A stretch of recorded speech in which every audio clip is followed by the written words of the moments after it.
10, 9, 8, 7, 6, 5, 4, 3, 2, 1, 0.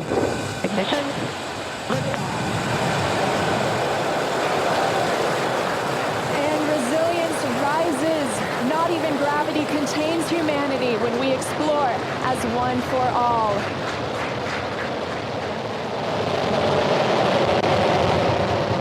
M1 propulsion is nominal. That's the word we want to hear. Stage 1 propulsion is nominal.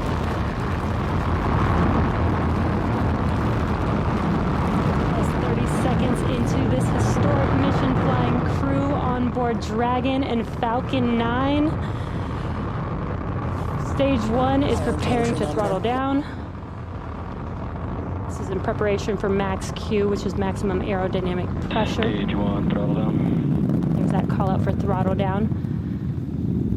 Power and telemetry continue to be nominal for the vehicle, now traveling at 262 meters per second.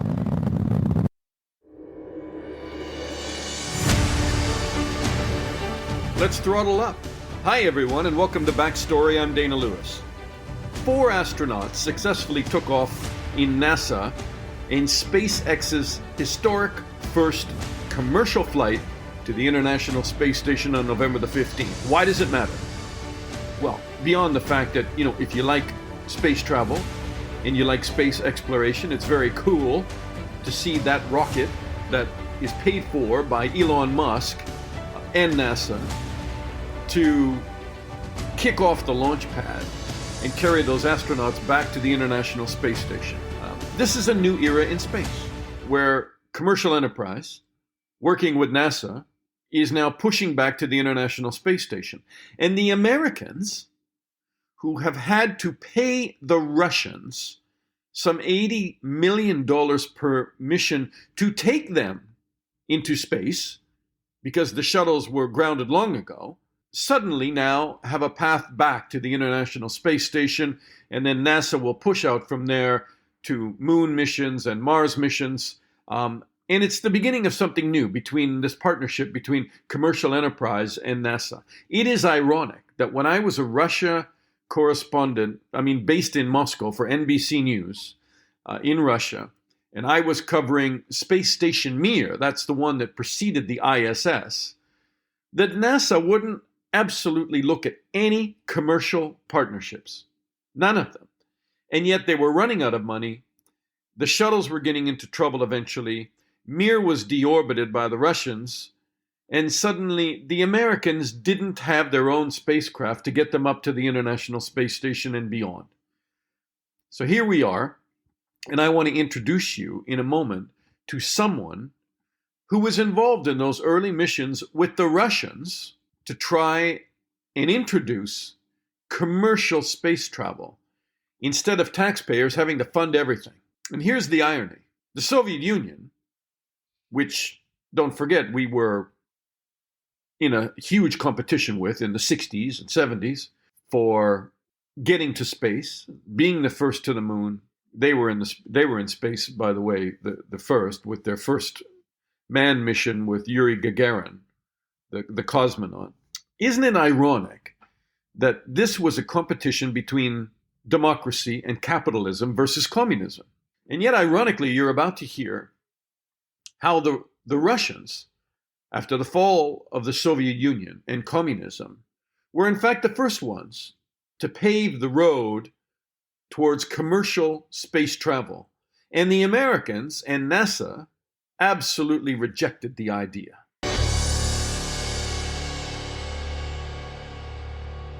All right, I'm in London, but I take you to Washington now. And Jeffrey Manber heads up a company called NanoRacks. Hi, Jeff. Hey, good morning, Dana. I was thinking back that the first time I met you was at Mission Control on the edge of Moscow in 2001, and you were about to help an American entrepreneur go into space, a guy named Dennis Tito.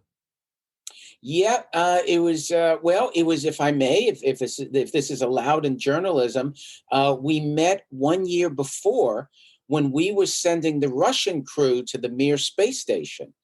And we were opening up the Mir after, I think, 9 months or something when it was empty. And I headed a Dutch company called Mir Corp.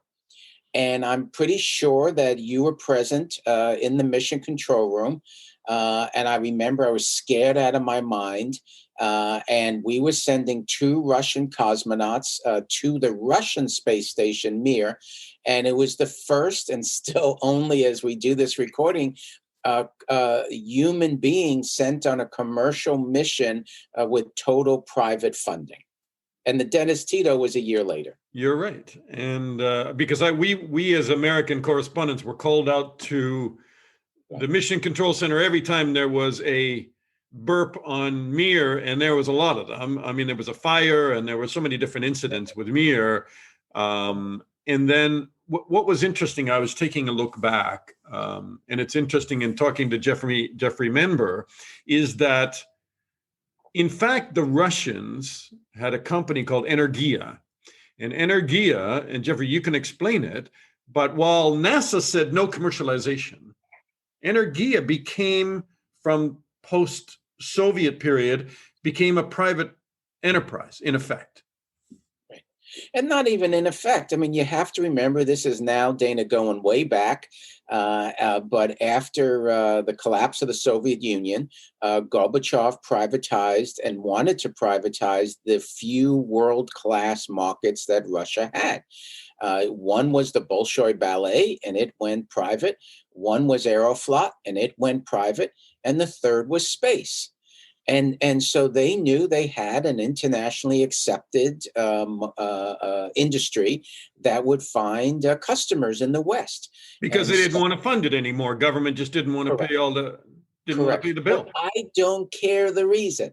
In Washington, they would always say to me, oh, the Russians are being capitalist because they need the money. And I'd say, what do you think? I show up at work every day because I don't need the money? I mean, what does it matter about one's motivation? The reality is that the Russians unleashed 1995, their organizations, and the equivalent of Boeing, the equivalent of Lockheed, and they said, you survive with customers. And that profoundly changed the industry, the space industry, space exploration, and we feel those ripples today. So Energia... I mean, wait, because it's incredible that here we are, 70 years of communism, they wouldn't embrace capitalism and free market. And then after the collapse of the Soviet Union, it's NASA that will not embrace privatization of space and commercial interests in their space program, but the Russians are leading the way, and I don't think people realize that the Russians. I since you're in London, I'll say that I had a cheeky comment in the 90s, and that was, if you wanted to practice capitalism in space, you had to go to Moscow, and if you wanted to work with the socialists, you work with NASA. And that was the impact. That's why I was in Moscow much of the late 90s. That's why we did Dennis Tito, and that's why we did Lance Bass of NSYNC. And that's why the European Space Agency, began paying for their astronauts to go to the space station. But you're correct, Dana. The first capitalist, the first commercial offshoots of the government exploration of space, or governments, were the Russians in the post-Soviet period. Unbelievable. So the space shuttle program ends, and America has no way to send anybody to space. People don't realize that after announcing that they were going to ground the shuttle program, suddenly, I don't know what the bill was for Tito's seat, but it was rumored to be around $20 million to get on a Soyuz. Were you going to give me the number or not? It was $20 million in cash and media rights. And media rights. So he got some of that back, I assume. But 20 million, as soon as NASA announces that they are going to ground the shuttle program, they then have to pay, America has to pay Russia to take them to the International Space Station. And I think it was about 80 million a ride. Yeah, it started much less, and it wasn't even the passengers. I mean, we're doing this conversation in 2020, And 20 years after the International Space Station began the construction, we are dependent today, even with the exciting news of SpaceX and the commercial crew. And today we no longer need, it seems, the Russians to ferry astronauts to and from, but we still need the Russians for their cargo. We still need them to carry oxygen. The Russians are a true partner with us, or we are partners together on the International Space Station. There were a lot of bumps along the way. If you're in the community, you know what went on and goes on in the sausage factory. But your point is spot on. We could not and cannot do the International Space Station without the partnership between Russia and America. So the U.S. is still paying Russia. We no longer pay them for the cargo. It's their contribution. And we supply things for the Russians, and we're still codependent on one another for communications. They need us, we need them for oxygen. We're tied in together, which is one of the redeeming qualities still about the aging International Space Station. Why did it take NASA? And I want to talk to you about nanoracks in a sec. But why did it take NASA so long to come to grips with the fact that the government coffers are not endless and they will just not keep getting all this money anymore, and that they had to embrace commercial partners? They're engineers. I mean, so again, this conversation is taking place while we hope that the Biden folks will come in January. And I don't know if NASA folks are coming to grips on the fundamental changes that will take place in American space policy with our return to the moon, on what the emphasis for NASA will be going forward. Now I've spent decades in space, and NASA folks are good friends of mine, but they're engineers first. And they don't sit there thinking about what this policy change will mean. And so we also did a disservice to NASA, Dana. I'll say, in the mid-90s, Bill Clinton, the Clinton administration, said, verily, we're going to end the American space station Freedom, of which we had spent billions on, and it was being constructed. I want you to work with the Russians, which made me happy. I worked for the Russians, and I was one that pushed us to work with the Russians. But then there was a third part I didn't anticipate. NASA, get on planes and go negotiate with the Russians. And all these NASA engineers with their thin blue passports who had never been overseas before, get on a plane, go to a foreign land, Moscow, in 1992 and 1993, with dim lights not working and society in collapse.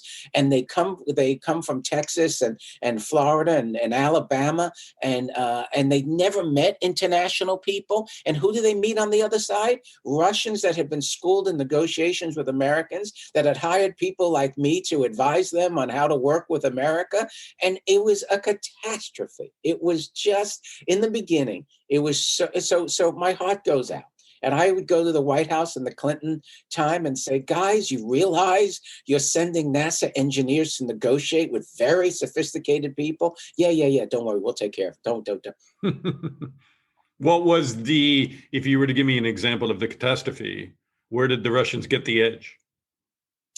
They got the edge in very good contracts, like for Mir shuttle. If you all remember, those beautiful pictures of the shuttle docking with the Mir space station, and the Americans paid Russia close to $500 million for it, and it was a very good contract written very well, and fortunately, the Russians produced all the time. They, sometimes it took a while, but the contracts were extremely sophisticated contracts written by very sophisticated people. Tell me, you are nanoracks, the largest commercial user of the ISS, with customers in over 32 countries, and then you are also sitting on the next SpaceX cargo ship after this one to ISS on the Bishop airlock. First of all, what is the Bishop airlock? And then just in general, what is the commercial use of the International Space Station? What do you do up there? Well, the International Space Station is owned by multiple governments. And as we all know, governments do not market well. And it's not the job of governments. And so when the station was nearing completion about 11 years ago, I realized that very few people were using, very few companies were signing up to use the station. And we approached NASA and said, we don't want funding from you. And they were like, oh my God, what's this? And we want to put research hardware on the station that we'll pay for if you give us resources. If you give us astronaut time and power and launches up. And NASA was pretty desperate at that time. People were not using it. So they gave us a very fair, very good Space Act agreement. And we have grown year by year. And as you said, we have customers in over 30 countries now. We've sent up over 1,000 projects in 10 years. We've deployed over 280 satellites. A lot of companies, I'm proud to say, owe their existence to having worked with NanoRacks, and we've shown the value of working on a space station as a destination. And I'll say first, I'll say what the Bishop Airlock is, and then, if I may say something philosophical, dare I say something philosophical. But we right now, the only cargo door on the space station is the Japanese Space Agency. They have a magnificent airlock, which is how we've deployed most of our 280 satellites. And we thought the market demands something bigger. And right now, when we want to use the Japanese airlock, we have an agreement with NASA. NASA has a treaty with the Japanese government, and that filters down to the Japanese Space Agency. It is not the most efficient system in the world.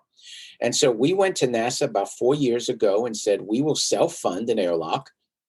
And if you'll give us a free ride up, and they said yes. And so now, sitting on the next SpaceX cargo ship, SpaceX 21, we are on the vehicle, waiting for the launch in December. And it is a permanent addition to the space station, 5 times larger than the JAXA airlock. And we already have contracts from European Space Agency, NASA, commercial customers. And it allows for more efficient cargo and satellites to and from the space station. And just give me a sort of a sampling of some of the other projects that make money on the International Space Station through that NanoRacks helps on those contracts. What are the contracts for? What do you do up there? We do biomedical research for our customers. We do basic research, applied manufacturing. We have some fiber optic manufacturers, Z-Bland projects going on behalf of our customers, additive manufacturing, education. And so it's the gamut. And I've taken some criticism because I never say no to a customer. And yet, because I want to understand the whole market, we've done everything from aging Scotch terpenes, where a Scotch Ardbeg did research for 2 years with terpenes. They're the building blocks of whiskey and food flavorings and paint. Think about that the next time you have. It's incredible. Yes, and what they found was very interesting. They found that the terpenes aged on the station over 2 years as if it had been 5 years. So you had an acceleration of flavor. And so one of the things we're doing in NanoRacks, you probably don't know this, we announced a few weeks ago a major project with the UAE, the Emirates, to do in-space research to a far greater degree. We are going to have our own researchers working on in-space research to look at overcoming climate change, developing ag tech products. So I happen to think that the environment of space is one of the keys for a lot of innovative research that just hasn't taken place yet. So it's incredible stuff, right? And has NASA now, do they reluctantly kind of go, oh yeah, NanoRacks, well, yeah, we'll sell it to them because we need the extra dough? Or do they now, has there been a sea change in thinking there? Well, like many things, there's no one thing called NASA. Okay, there's different areas. And as we speak today, at the end of the Trump administration, there has been a pushback against commercial. And a lot of folks ending up in the Trump administration, ironically, are bothered by some of the things that NanoRacks and others are doing. And we've had some turndowns lately, to speak frankly. We've had some commercial projects lately, never happened to us before. And it's because some of the folks think this is not still the right use of station resources. But I always like to use the example, you may have heard that a year ago we had DoubleTree cookies, and we baked DoubleTree cookies on the station. And some of you may know that when in the old days, when you used to travel and you'd go to a hotel, if you went to a DoubleTree, you could smell their cookies when you walked in. So DoubleTree came to NanoRacks and said, we want to bake cookies on the station. Well, guess what? There was no oven. And so there's no oven on a $100 billion permanently crewed station because NASA's afraid of crumbs. So my guys designed crumbs or an oven fire. Crumbs. Crumbs. They're afraid of crumbs. So my guys designed an oven that is circular, and everybody smiles. Oh, DoubleTree cookies! But what do we get out of this commercial project? We got the first oven. We now have others doing very basic research, and we signed with Scholastic, an American educational company, that went into 50,000 students and taught them why baking in space is different than the Earth. I believe in commercial. I don't believe in it solely because of cash flow. I believe because it's the most efficient means to educate and reward the society that paid for things like the space station. Very cool. What will happen in the Biden administration? Will they embrace the commercialization that the Trump administration was getting a little chilly with? I think it may still be chilly, and that's a good segue. I think that NASA will embrace climate change.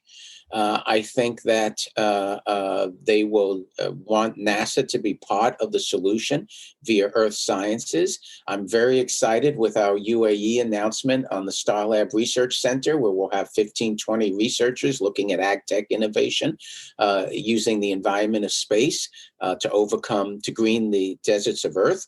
And I think that the commercial pathway will be viewed with skepticism. One of my greatest fears, Dana, and I've been saying this publicly for a year, is NASA flew a little too close to the Trump flame, to the Trump sun. And whether it's the Space Force or whether it's some of these commercial projects, I fear that they may be too well identified with Trump. You know, Trump ran around saying rich people want rockets, rich guys own rockets or something like that. And I had a great worry a year ago with the publicity with the Space Force. We can argue as to the merits of the United States having a division that looks for securing the security of the United States assets in space. Okay, we can argue that. But good Lord. A logo, branding, how closely it's identified with Trump. So I have some concerns that the Biden folks are going to come in and, as the Trump folks did, and say, this in space, it was Trump's. Let's get rid of it. We'll see. We'll see. If you look, last question to you, if you look forward to, there's going to be a manned mission back to the moon in 2024. They keep talking about, you're raising your eyebrows? Yes, there won't be a manned mission a crewed mission back to the moon in 2024, but go on. They've said that there would be. Yeah. Did I get it wrong? Well, no, but even before the transition out of Trump, it was already behind. So let's hope they continue the return of America to the moon. Let's hope that program continues. I think there'll be a year while we wait for the new head of NASA. So 2024 is out. This is my personal view. NanoRacks is not involved in this, but looking at it as an observer, I think 2024 is out. The question is, how much do we commit funding to return to the moon when we have very strong climate change, environmental issues of which NASA can be part of the solution? So if you look forward to, SpaceX's and Elon Musk's dream of inhabiting Mars and all of that, will commercial space, commercial companies like yours play a part in this as we go forward? Or do you think that NASA, if suddenly they become cash flush again, will turn their back on commercialization again? Well, you asked a lot here, and you said it's the last question, and I'm going to answer with a lot of issues you may want to follow up another time. First off, I think the United States will not be cash flush, whomever, in the next administration. We have to pay for COVID, and we have a lot of debts to pay. And so I'm really dubious that there'll be a lot of money for organizations like NASA over the next couple of years. But having said that, I see parallel paths emerging. I see the extraordinary wealth of Jeff Bezos and Elon Musk continuing to go forward with their personal aspirations. And I think more than ever, they will literally lift up and keep going the commercial pathway. Companies like NanoRacks will find niches, important niches, like private space stations, okay, as Bezos and Musk continue their dreams. Companies like NanoRacks will be able to work in partnership with governments, whether UAE, the United States, and work with entrepreneurs like Bezos and Musk. So it's going to be a fascinating time to figure this all out. Jeffrey, we could go on for a couple of hours on this, but I think most people just don't even realize the backstory on how this has been run financially, and hasn't been run very well financially, the space program. You wrote a book called Selling Peace Inside the Soviet Conspiracy That Transformed the U.S. Space Program. That book's, I think you got to do a second edition, because how old is that? 10 years ago? Yeah, exactly. Time to write another one, because there's been a lot of developments in commercialization of space in your company, and it's amazing. Jeffrey Manber, great to talk to you again. Great to talk to you, and great to see you. Take care. And that's our backstory on the commercialization of space. If you have never heard President Kennedy's full speech on space, you ought to. It's inspiring, romantic. We choose to go to the moon. You've probably heard a 10-second bite of it, but I leave you with the full speech. It's worth a listen, because it gives incredible perspective on the pace of science. And this speech was given September the 12th, 1962. In 1969, Kennedy's promise was realized. Americans walked on the moon. And in 2024, the first female astronaut will set foot on the surface of the moon 55 years after Neil Armstrong took his iconic one small step. We have indeed come so far. I'm Dana Lewis. Thanks for listening to Backstory, and I'll talk to you again soon. And here's President Kennedy. President Pitzer, Mr. Vice President, Governor, Congressman Thomas, Senator Wiley, and Congressman Miller, Mr. Webb, Mr. Bell, scientists, distinguished guests, ladies and gentlemen. I appreciate your president having made me an honorary visiting professor, and I will assure you that my first lecture will be very brief. I am delighted to be here, and I'm particularly delighted to be here on this occasion. We meet at a college noted for knowledge, in a city noted for progress, in a state noted for strength, and we stand in need of all three. For we meet in an hour of change and challenge, in a decade of hope and fear, in an age of both knowledge and ignorance. The greater our knowledge increases, the greater our ignorance unfolds. Despite the striking fact that most of the scientists that the world has ever known are alive and working today, despite the fact that this nation's own scientific manpower is doubling every 12 years in a rate of growth more than 3 times that of our population as a whole, despite that, the vast stretches of the unknown and the unanswered and the unfinished still far outstrip our collective comprehension. No man can fully grasp how far and how fast we have come. But condense, if you will, the 50,000 years of man's recorded history in a time span of but a half a century. Stated in these terms, we know very little about the first 40 years, except at the end of them, advanced man had learned to use the skins of animals to cover them. Then about 10 years ago, under this standard, man emerged from his caves to construct other kinds of shelter. Only 5 years ago, man learned to write and use a cart with wheels. Christianity began less than 2 years ago. The printing press came this year.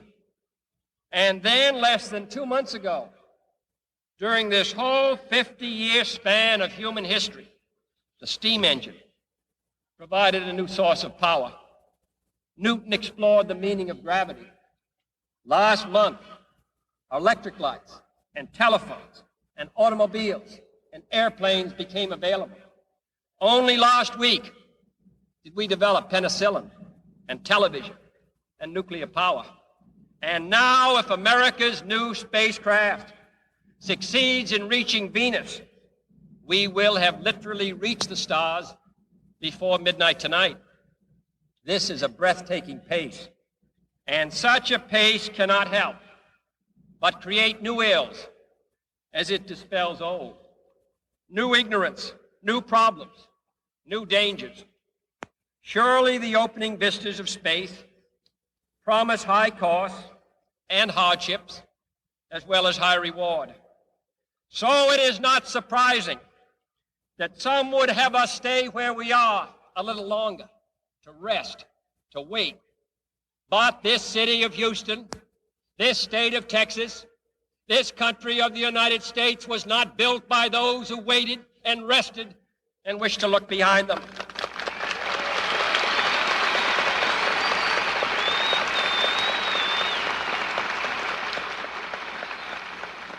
This country was conquered by those who move forward, and so will space.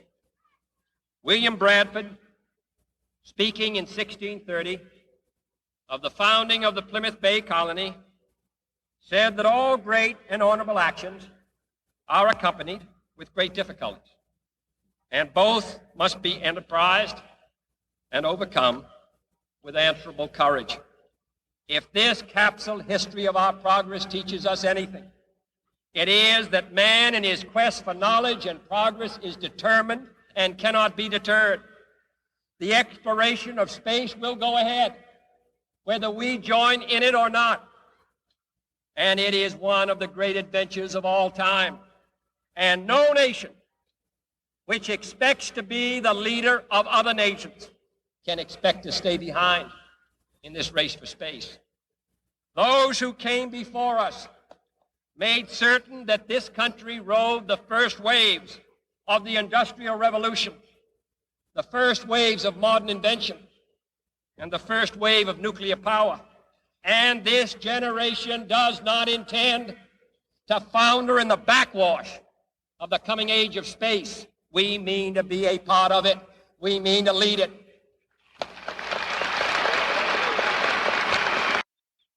For the eyes of the world now look into space, to the moon, and to the planets beyond.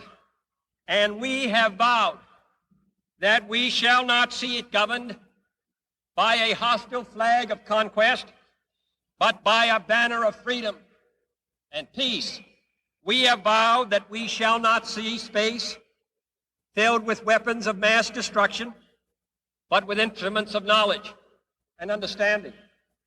Yet the vows of this nation can only be fulfilled if we in this nation are first, and therefore we intend to be first.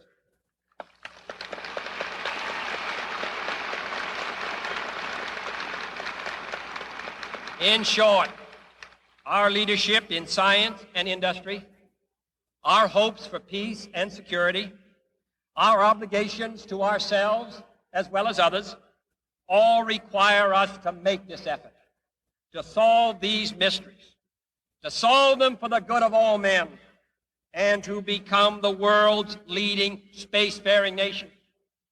We set sail on this new sea because there is new knowledge to be gained and new rights to be won, and they must be won and used for the progress of all people.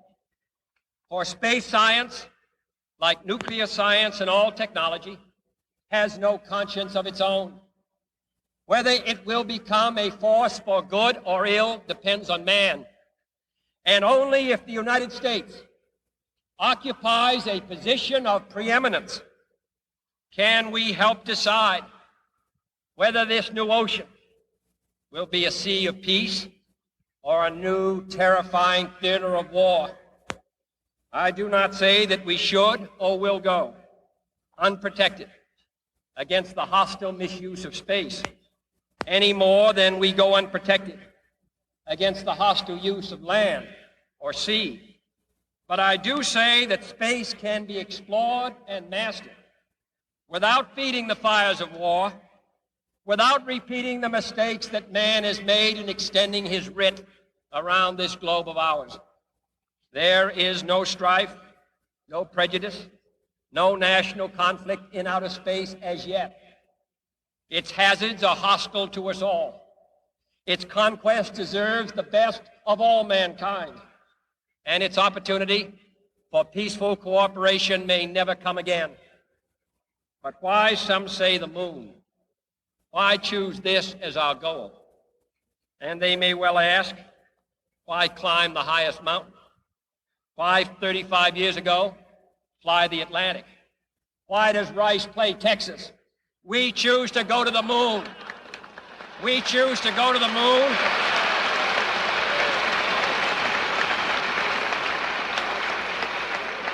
We choose to go to the moon in this decade and do the other things, not because they are easy, but because they are hard.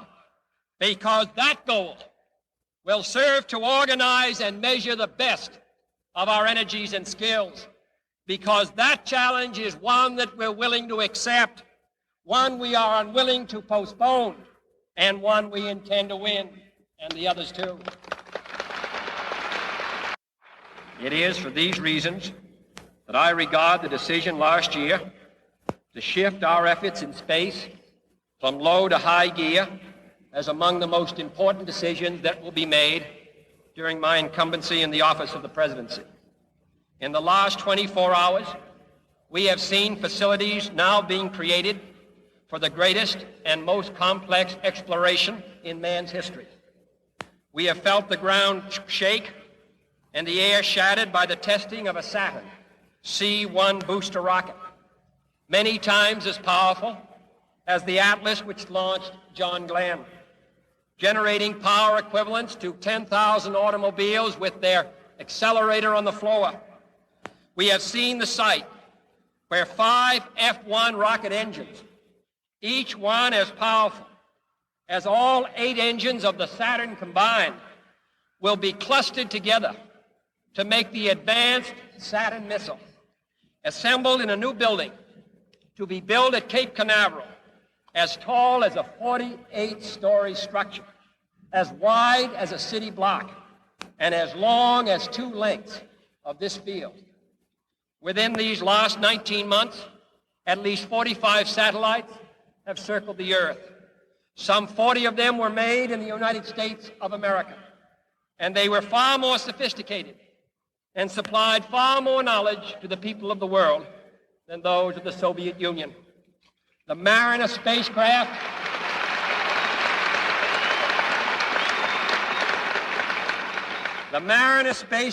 now on its way to Venus is the most intricate instrument in the history of space science. The accuracy of that shot is comparable to firing a missile from Cape Canaveral and dropping it in this stadium between the 40-yard lines. Transit satellites are helping our ships at sea to steer a safer course. Tireless satellites have given us unprecedented warnings of hurricanes and storms, and will do the same for forest fires and icebergs.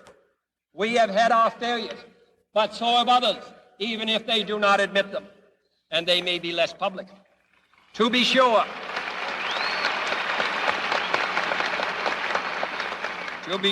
we are behind, and will be behind for some time in manned flight. But we do not intend to stay behind, and in this decade we shall make up and move ahead.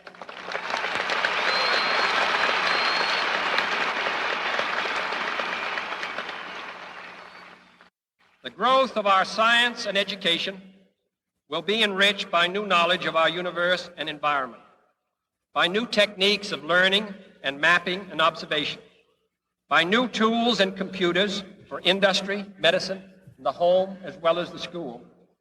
Technical institutions such as Rice will reap the harvest of these gains.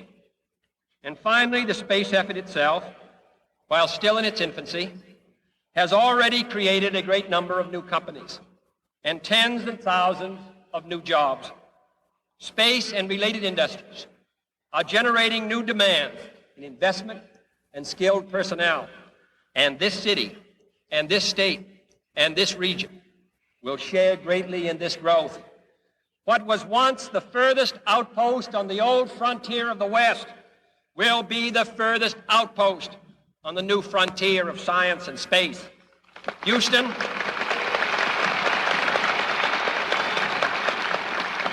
your city of Houston, with its manned spacecraft center, will become the heart of a large scientific and engineering community.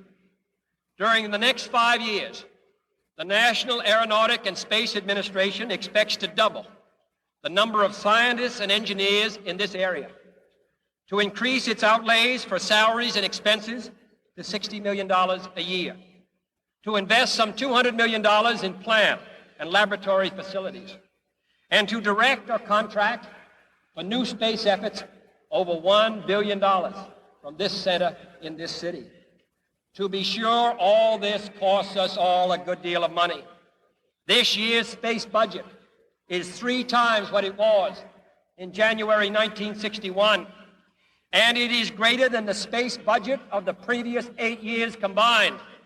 That budget now stands at $5.4 billion a year, a staggering sum, though somewhat less than we pay for cigarettes and cigars every year.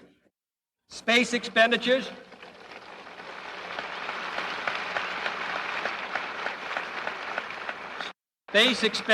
will soon rise some more, from 40 cents per person per week to more than 50 cents a week for every man, woman, and child in the United States. For we have given this program a high national priority, even though I realize that this is, in some measure, an act of faith and vision, for we do not now know what benefits await us. But if I were to say, my fellow citizens, that we shall send to the moon 240,000 miles away from the control station in Houston, a giant rocket more than 300 feet tall, the length of this football field, made of new metal alloys, some of which have not yet been invented, capable of standing heat and stresses several times more than have ever been experienced, fitted together with a precision better than the finest watch, carrying all the equipment needed for propulsion, guidance, control, communications, food, and survival, on an untried mission to an unknown celestial body, and then return it safely to Earth, re-entering the atmosphere at speeds of over 25,000 miles per hour, causing heat about half that on the temperature of the sun, almost as hot as it is here today, and do all this, and do it right, and do it first before this decade is out, then we must be bold.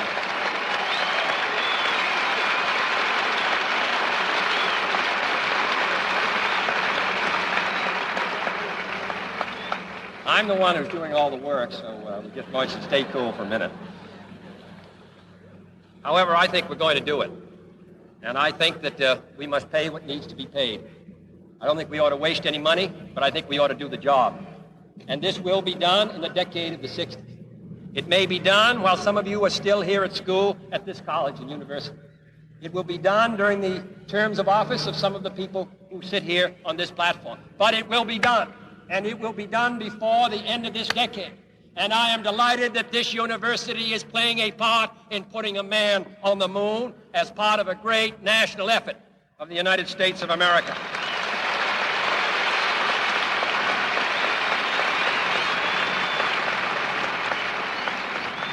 Many years ago, great British explorer George Mallory, who was to die on Mount Everest, was asked why did he want to climb it. He said, because it is there.